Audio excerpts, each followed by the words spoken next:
السلام علیکم ناظرین، آپ دیکھ رہے ہیں سخن لائیو میں وقاص عزیز۔ سخن لائیو کو سبسکرائب کیجئے، شیئر کیجئے، کیونکہ ہم بات کر رہے ہیں سنجیدہ ادب کے حوالے سے، اور اسی ضمن میں آج ہمارے مہمان بنے ہیں۔ ہم شکر گزار ہیں بے حد اپنے مرشد و آقا جدید نثر کا ایک بہت بڑا نام جناب خالد فتح محمد صاحب کا سر آپ کو خوش آمدید کہتے ہیں۔ آپ کو سوال کرنے سے پہلے میں 2 جملے آپ کی اجازت سے کہنا چاہوں گا۔ نمبر 1، اردو افسانہ آج تک منٹو پر ہی کیوں رکا ہوا ہے، یا منٹو سے منشا یاد رشید امجد تک آتا ہے، یعنی 80 کی 60 70 کی دہائی تک آتا ہے اور پھر واپس وہیں پہ چلا جاتا ہے؟ کیا 90 2000 2010 کے بعد کے لوگ افسانہ نہیں لکھ رہے، ناول نہیں لکھ رہے؟ یہ ایک میرا بنیادی سوال ہے۔ اور دوسرا، جس طرح شعراء کی ایک لابی ہے جو مشاعروں پہ قبضہ کیے ہوئے ہے، جو شعراء کی ادب ایوارڈز کے حوالے سے انہوں نے قبضہ کیا ہوا ہے اور اس کو اپنے باپ دادا کی جاگیر سمجھتے ہیں، ویسے ہی افسانہ نگار، بالخصوص اسلام آباد کے ایک افسانہ نگار جن کی ناک طوطے سے بھی لمبی ہے، وہ یہ سمجھتے ہیں کہ تمام ادبی ایوارڈز پہ ایک بہت بڑا حق ہے ان کا۔ اس سب پہ ہم بات کریں گے۔ آپ یہ سمجھ رہے ہوں گے شاید یہ متنازع گفتگو ہے۔ حق بات کہنا اگر متنازع ہے تو پھر وقاص عزیز بھی متنازع ہے، خالد فتح محمد بھی متنازع ہے، مستنصر بھی متنازع ہے، اور پھر اس کے ساتھ ساتھ جتنے ادیب ہیں لکھنے والے وہ متنازع ہیں۔ اگر آپ سچ کہنے، بولنے، سننے کی ہمت نہیں رکھتے پھر آپ ادیب نہیں ہیں۔ تو خالد صاحب، جوش سے بھری بات بھی ہوگی، آپ کے پاس آتے آتے ہوش سے کام لینا پڑتا ہے۔ اردو نثر میں یا جدید اردو نثر کے حوالے سے اتنے مغالطے کیوں کریٹ کر دیے گئے؟ دیکھیں، یہ جس کو کہتے ہیں ویسٹڈ انٹرسٹس، اپنے مفادات ہیں، اور مفادات ہمیشہ سے آتے ہیں، رہے ہیں، لیکن پہلے بھی تھے۔ جب ہمارے پائنیئرز تھے، پریم چند کے بعد کی جو نسل آئی جس میں کرشن چندر، بیدی، منٹو، ایک بڑی طویل فہرست ہے، وہاں بھی مفادات تھے، لیکن ان لوگوں نے مفادات پر بات کرتے ہوئے جو ادب تھا اس کو ڈیمیج نہیں کیا، اس کو نقصان نہیں پہنچایا، فکشن کو نقصان نہیں پہنچایا۔ جو اچھا تھا اس کو وہ اچھا کہا، جو برا تھا اس کو جو اچھا نہیں تھا۔ میں یہ نہیں کہتا ہوں کہ فلاں جو ادیب ہے وہ اچھا ادیب نہیں ہے، وہ تھوڑا سا کم کاریگر ہے، ٹھیک ہے، وہ تھوڑا سا کم کاریگر ہے، لیکن تمام ہی اچھے ہیں۔ یہاں پر یہ ہو گیا، آج یہ ہو گیا ہے کہ آج مفادات جو ہیں وہ ادب پر حاوی ہیں، ٹھیک ہے۔ میں اگر کسی کو بینیفٹ نہیں کر سکتا، میں اگر کسی کو فائدہ نہیں پہنچا سکتا تو مجھے اگنور کر دیا جائے گا۔ واہ، ٹھیک ہے، واہ۔ آپ اگر فائدہ پہنچا سکتے، اور آپ اگنور ہوئے ہیں، مجھے اجازت دیجیے اس بات کی، میں کوئی رتب اللسان نہیں ہو رہا، لیکن آپ اگنور ہوئے ہیں، یہ ناظرین بھی جان لیں کہ ہمارے عہد کا ایک بہت بڑا ناول نگار، افسانہ نگار اگنور ہوا ہے اسی وجہ سے۔ مجھے اس میں کوئی دلچسپی نہیں۔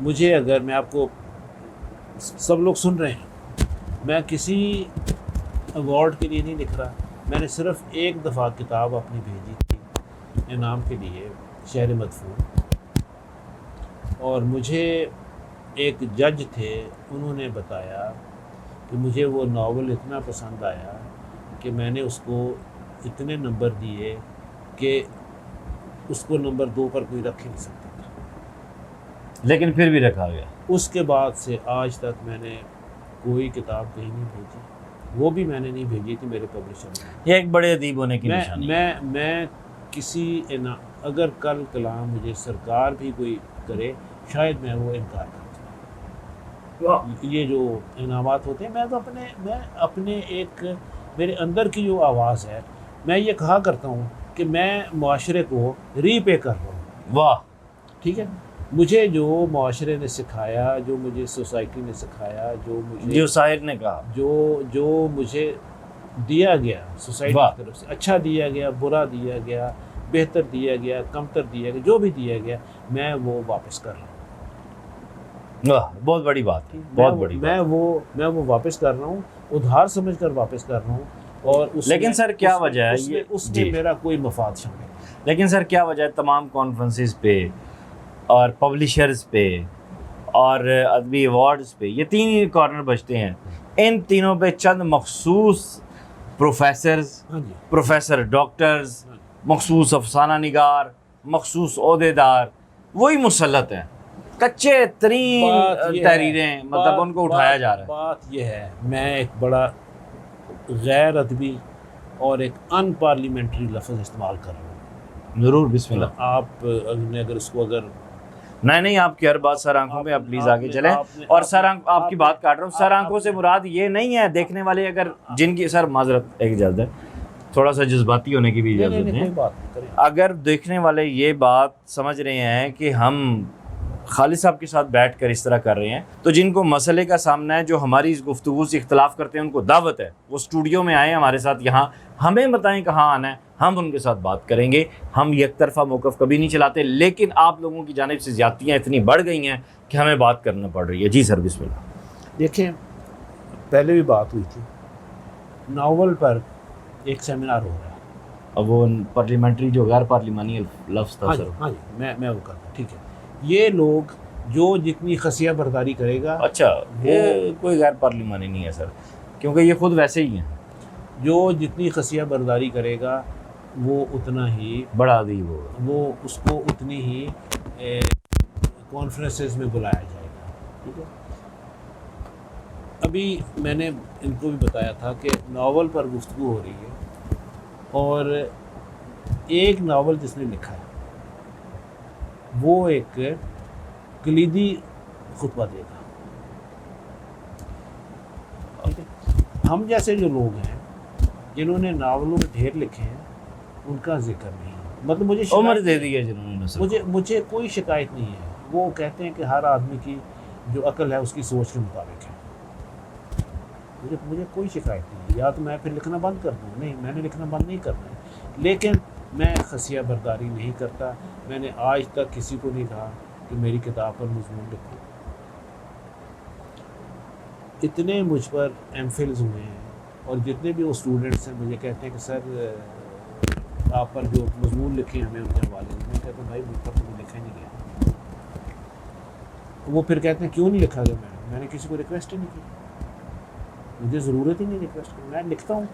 بڑا ادیب ان تمام باتوں سے محاورہ ہوتا ہے۔ تو سر چیز یہ ہے کہ جتنی خسیہ برداری ہوگی اتنا ہی آپ کو، وہ جو کہتے ہیں نا کہ جتنا گڑ ڈالا جائے گا اتنا ہی میٹھا ہوگا، جتنی خسیہ برداری ہوگی آپ اتنے ہی جانے جائیں گے۔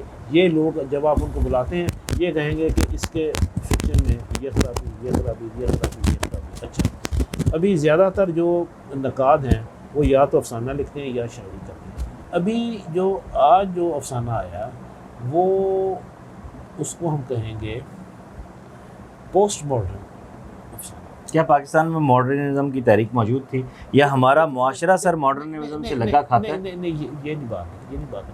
ماڈرنزم ایک، آپ دیکھیں نا، ابھی ان سے ابھی تھوڑی دیر پہلے بات ہو رہی تھی، اکرام عارفی، ہاں نہیں، ان سے بات ہو رہی تھی، نام میں نے جان کر نہیں لیا اس کی، میجک ریئلزم کی، ٹھیک ہے۔ انہوں نے کہا جی میجک ریئلزم تو پہلے مجھ سے موجود تھا۔ میں نے کہا میجک ریئلزم تو پھر ہومر سے موجود تھا، واہ، ٹھیک ہے، اوڈیسی سے، ٹھیک ہے۔ لیکن آج جو ہے میجک ریئلزم اور طرح آ گیا، اس میں ہلوسینیشن بھی آ گئی ہے، فریب نظر یا فریب خیال، جی بالکل ایسے ہی، ٹھیک ہے۔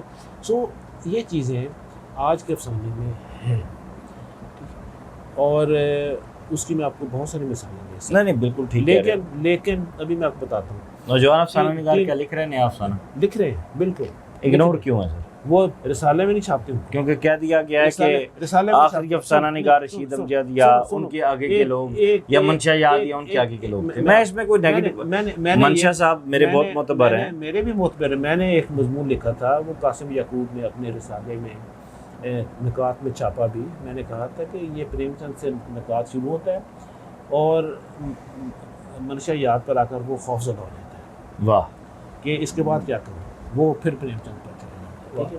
نہیں اس کے بعد تو آپ لوگ موجود ہیں، نہیں، ہمارا ذکر نہیں کرتے، کیوں؟ میں نے کہا کہ بھئی محمود احمد قاضی کا ذکر کیوں نہیں کرتے، اسلم سراج الدین کا ذکر کیوں نہیں کرتے؟ تو کہیں سے آواز آئی کہ خالد صاحب تو اپنی بات کرتے ہیں۔ نہیں آپ نے تو ابھی تک دوستوں کے ہی نام لیے۔ ٹھیک ہے، یہ میرا پوائنٹ یہ ہے کہ یہ لوگ انہی کا ذکر کرتے ہیں، انہی کا ذکر کرتے ہیں جو ان کو والا کھاتے ہیں، جو جب یہ آتے ہیں تو بھاگ کر ملے. میں نہیں بھاگ کر ملتا, میں اپنی جگہ پر کھڑا ہوں, جس نے آنا ملے. نہیں, کہانی بھاگ کر ملے شخص کا کیا تعلق ہے؟ ان کو کہانی سے کوئی غرض نہیں, ان کو ذات سے تعلق ہے. ٹھیک ہے, رشید امجد کی اگر کھمبا یا منشا یاد صاحب کی اگر پنجابی کی بھی بات کی جائے, آج انہوں نے ان کے ایک رشید امجد صاحب جو تھے وہ ایک یونیورسٹی میں پڑھاتے تھے, وہ ایک ہیڈ آف ڈپارٹمنٹ تھے. ٹھیک ہے, ان کا افسانہ بہت اچھا لکھتے تھے, میرے وہ دوست تھے, ماشاء صاحب میرے دوست تھے. ٹھیک ہے, وہ بہت اچھا افسانہ لکھتے تھے. اس کے ساتھ ساتھ ان کا ایک وہ بھی تھا, ہلکا ہے باب, گرپ تھی, ان کی ایک گرپ تھی. ٹھیک ہے, انہوں نے ایک پوری, رشید امجد صاحب نے ایک پورا ایک فصل انہوں نے تیار کی. ٹھیک ہے, الیاس صاحب کا نام کیوں کم لیا جاتا ہے؟ محمد الیاس بڑا افسانہ نگار, بڑا ناول نگار, بڑا نثر نگار. میرے دوست محمود احمد قاضی کا کیوں ذکر کیا جائے؟ واہ واہ واہ واہ. ٹھیک ہے, میں چھپتا ہوں, پچھلے 11 شماروں میں چھپا ہوں کراچی میں کولاج میں. تو ان کے ایڈیٹر اقبال نگر صاحب, انہوں نے ایک مجھے ٹیلی فون کیا, انہوں نے خالد صاحب ایک چیز تو بتائیں, میں نے کہا فرمائیں کہ ایک میرے رسالے میں اگر 11 افسانے ہیں تو 10 پر خط آئیں گے, آپ پر کوئی خط نہیں آتا. واہ. اور مجھے ٹیلی فون آتے ہیں کہ خالد صاحب کا افسانہ بہت اچھا ہے. میں کہتا ہوں لکھ کر بھیجو, لکھ کر نہیں بھیجتے. کیا بات ہے یار. انہوں نے مجھ سے پوچھا, میں نے کہا بھی آپ ایڈیٹر ہیں, مجھے کیا پتا. سو دو ابھی میں اس کو میں کہا کرتا ہوں کہ دو چہرے ہیں سسٹم کے.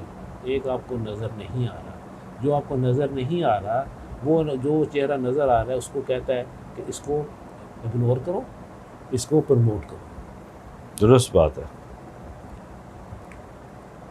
ابھی ہم آتے ہیں نئے افسانے پر.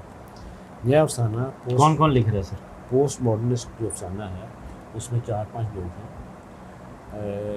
وہ ایک جو کہانی کا جو پرانا جو اسٹائل ہے اسی کے اندر ایک تو آدم شیر لکھا ہے. واہ, بہت اچھا لکھا ہے. کیا کہہ رہے ہیں؟ وہ جو ایک پرانا کہانی کا رنگ ہے وہ اس کے اندر لگا رکھا ہے. ٹھیک ہے. پھر ایک صاحب ہیں ارشد محمود ہادی. واہ, وہ بھی اچھا لکھا ہے. ان کو میں نیا نہیں کہہ رہا ہوں. پھر ایک خاتون ہیں فارع ارشد.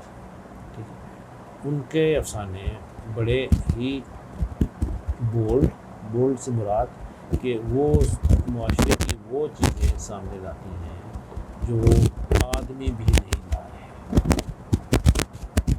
لیکن ان کو وہی ایک حلقہ جانتا ہے, اس حلقے میں وہ اپڈیٹ کر رہے ہیں. مطلب جو یہ فورمز ہیں, ایک آیا جی رسالہ آیا, میں نام نہیں لوں گا, ان سے میں نے ان کے مدیر کو ٹیلی فون کیا. میں نے کہا کہ آپ محمد الیاس, محمود احمد قاضی, محمد حفیظ شاہد, خالد فتح محمد اور ایک اور, میں نے کہا ان 5 کے علاوہ آپ کو ملک میں کوئی افسانہ نگار نظر نہیں آتا. واہ. میں نے کہا کیا مطلب؟ میں نے کہا آپ تو نئے لکھنے والوں کو دیں. میں نے کہا کہ سر آپ نام بتائیں. میں نے ان کو نام بھی دیا, ٹیلی فون نمبر بھی دیا. لوگ اس کے بعد 2 شمارے اور آ گئے, وہ نہیں چھپے. لیکن سر ہم نئے ناول نئے افسانے پہ بات بھی کریں گے, اور آپ کے ساتھ یہ بھی ڈسکس کرنا چاہیں گے کہ جو معروضات آپ نے پیش کی ہیں, جس پہ آپ نے, ٹھیک ہے ایک دکھتے ہوئے معاملات ہیں, جب تک نصابی سطح پہ یہ چیزیں ڈسکس ہوتی رہیں گی تب تک یہ ادبی سطح پر کھل کر سامنے نہیں آ سکیں گی. میں تو یہی کہوں گا. آپ بھی کہہ رہے ہیں نصابی سطح پر کیسے؟ نصابی سطح پہ. نصابی دیکھو, ادب جو ہے یہ ایک نصابی چیز ہے.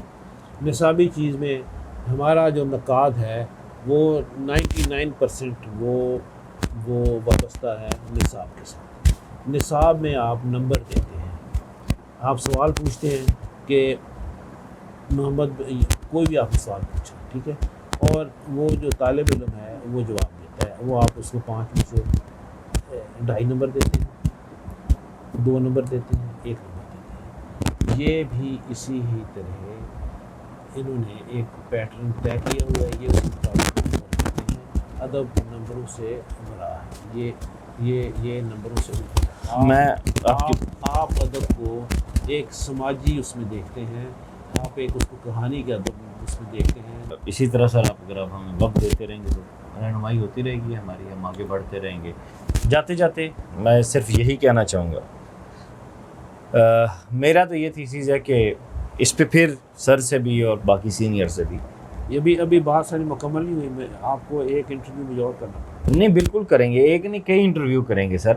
لیکن میں جو ایک ابھی بات کرنے جا رہا تھا وہ شاید کئی انٹرویوز پہ آ جاتا.